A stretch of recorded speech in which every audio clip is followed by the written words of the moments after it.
Hello दोस्तों, welcome back to my channel. आज की वीडियो में हम बात करने वाले हैं ओड ऑन सॉलिट्यूड, जो कि अलेक्जेंडर पॉप के द्वारा लिखी हुई एक पोएम है। ये बहुत शॉर्ट पोएम है और अलेक्जेंडर पॉप ने इसको लगभग 12 साल के जब वो थे इसी एज में लिखा था, कंपोज किया था। तो शुरू करते हैं पोएम को। देखिए, इसका बैकग्राउंड सबसे पहले जान लेते हैं। पोएम किस बारे में है? तो पोएम ये मैन की प्रेफरेंस, ह्यूमन बीइंग की प्रेफरेंस है कि वो अपने लाइफ में सॉलिट्यूड यानी अकेलेपन को, कामनेस को एंजॉय करे और हार्ड वर्क को एंजॉय करे इन कंपैरिजन ऑफ लग्जरी या फिर कंपनी के कंपैरिजन में। कंपनी यानी जो ओवर क्राउड होती है अपनी लाइफ में या लोगों की एक्सेसिवनेस होती है, उससे दूर हट के जो पीसफुल लाइफ है उसको लीड करना चाहते हैं। ये एक 5 स्टेंजा पोएम है जो कि क्वाट्रेंस में डिवाइडेड है। क्वाट्रेन यानी 4 लाइंस के 5 स्टेंजा हैं।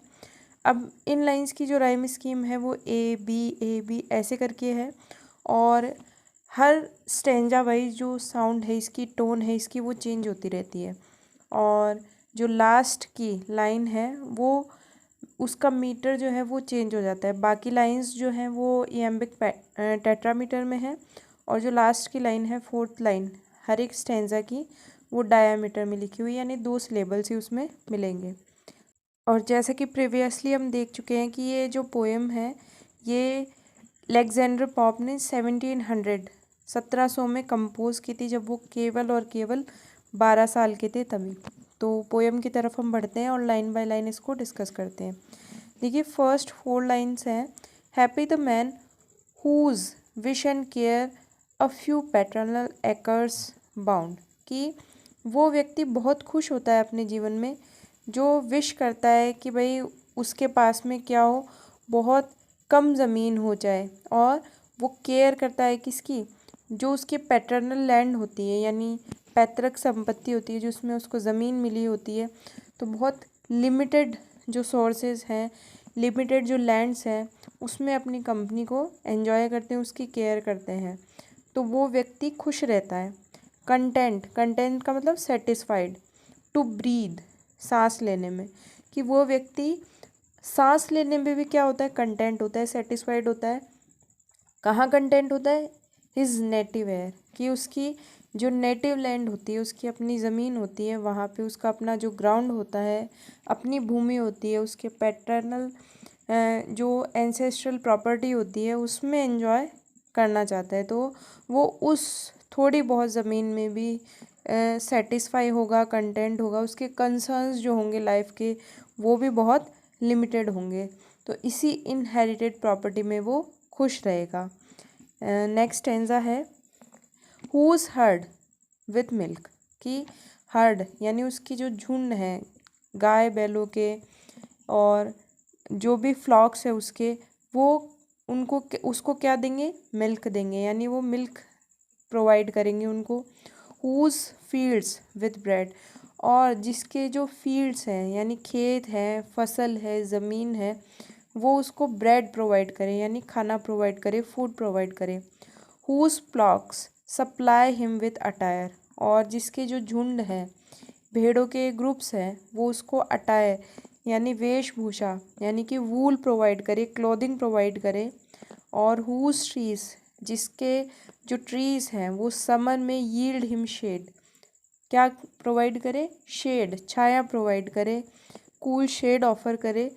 तो वो क्या होगा, इन विंटर फायर, और साथ ही साथ में विंटर टाइम में, विंटर ड्यूरेशन में उसको प्रोवाइड करे, किसके साथ में, फायर के साथ में, यानी कि उसके लिए ईंधन प्रोवाइड करे, जलाने के लिए लकड़ी प्रोवाइड करे। तो इतना अगर किसी व्यक्ति को मिल जाता है, किसी पर्सन को मिल जाता है, तो that person will be happier. तो इस स्टेंजा में अगर हम स्ट्रक्चर देखेंगे तो जो बिगिनिंग की 3 लाइंस हैं उसमें एनाफोरा है। एनाफोरा का मतलब होता है कि जो बिगिनिंग की जो वर्ड्स होते हैं, इनिशियल वर्ड्स होते हैं, वो सिमिलर स्ट्रक्चर के बने होते हैं और पैरेलल कंस्ट्रक्शन भी इसमें दिखाई देता है। तो ये इस स्टेंजा का मीनिंग निकलता है। अगले स्टेंजा में ब्लेस्ड, अब ये ब्लेस्ड जो वर्ड है उसका फॉर्म बनाया इन्होंने, who can unconcernedly find hours days and years slide soft away.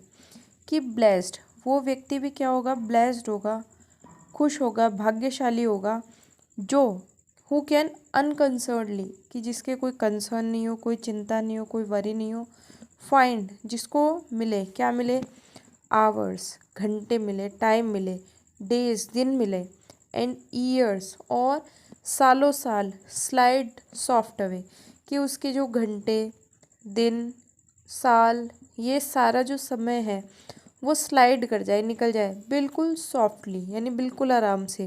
कि वो व्यक्ति ब्लेस्ड होता है जिसकी लाइफ में कोई कंसर्न नहीं होती, कोई प्रॉब्लम्स नहीं होती, और जिस व्यक्ति के घंटे, टाइम, मिनट्स और ईयर्स जो हैं वो बहुत स्लाइटली या बहुत आराम से निकल जाए, बहुत जेंटली पास अवे हो जाए। In health of body, peace of mind, quiet by day, कि वो व्यक्ति जो फिजिकली क्या है, फिट है, हैप्पी है, हेल्दी है, पीस ऑफ माइंड, और जिसके माइंड में पीस है, कोई अपहीवल नहीं है, कोई प्रॉब्लम्स नहीं है, कोई वरीज नहीं है, कोई टेंशन नहीं है, क्वाइट बाय डे, और जिसके दिन जो हैं वो बहुत क्वाइटली होते हैं, बिल्कुल आराम से शांतिपूर्वक निकलते हैं, तो वो व्यक्ति भी क्या होगा, ब्लेस होगा।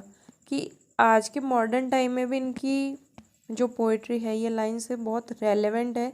कि मॉडर्न ह्यूमन बीइंग जो है वो लग्जरी के पीछे भागता रहता है, और कंटेंट होने के चक्कर में, संतुष्ट होने के चक्कर में वो अपनी लाइफ को और ज़्यादा प्रॉब्लम्स में डुबो लेता है। तो इसके बजाय जहाँ पे पॉप जो है वो ये सजेस्ट करना चाहते हैं कि लिमिटेड एरिया में भी या लिमिटेड रिसोर्सेज में भी इंसान जो है वो बहुत खुश रह सकता है, और ज़्यादा लग्जरी के चक्कर में इंसान जो है वो ज़्यादा परेशान होता है। तो यहाँ पे इस स्टैंजा का मीनिंग ये निकलता है कि अगर व्यक्ति हेल्दी है बॉडी से, उसके माइंड में पीस है, और उसके दिन जो है वो टाइम जो है वो बहुत आसानी से निकल रहा है, it means he needs nothing much more in his life. Next lines है, साउंड स्लीप बाय नाइट, कि ऐसा व्यक्ति जिसकी रातों की नींद बहुत अच्छी होती है, साउंड स्लीप यानी बहुत आराम से सोता है, स्टडी एंड ईज, और वो क्या करे, स्टडी करे और ईज, शांत रहे, कि वो काम करे अपना, पढ़ाई लिखाई का काम है तो वो करे, और ईज, काम डाउन रहे, टुगेदर मिक्स्ड, और ये सारी चीज़ें क्या होनी चाहिए, एक साथ मिक्स्ड होनी चाहिए। मतलब एक भी चीज़ अगर इसमें कम या ज़्यादा होती है तो वो क्या हो जाएगा, उसके लाइफ का balance it will shake. Sweet recreation, कि रिक्रिएट का मतलब कोई चीज़ हम कर रहे हैं, किसी में हम अपना इंटरेस्ट डाल रहे हैं, हार्डवर्क पे कर रहे हैं कहीं पे, तो वो रिक्रिएट होके वापस लौट के आए। एंड इनसेंस, और फिर क्या हो, प्योरिटी हो। प्योरिटी का मतलब कि लोग जो है वो जेलस ना हो, आपस में किसी में जेलसी वाली फीलिंग ना हो, एक दूसरे से जले नहीं, एक दूसरे को काटे नहीं, एक दूसरे से ईर्ष्या भाव ना रखे, तो इसमें इनोसेंस है।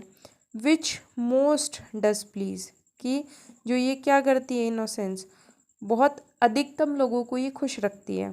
विथ मेडिटेशन, और मेडिटेशन यानी डीप थॉट्स रखते हो, यानी एक दूसरे के लिए कंसर्न रखते हो, ज़्यादा सोचते हो, ऐसी लाइफ भी क्या होती है, बहुत हैप्पी रहती है, ऐसे लोग भी बहुत ब्लेस्ड होते हैं।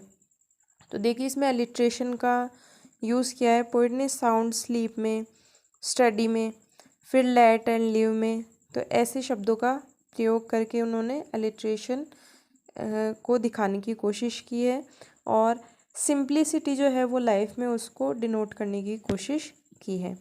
फिर इसके बाद में लास्ट स्टैंजा की तरफ बढ़ते हैं।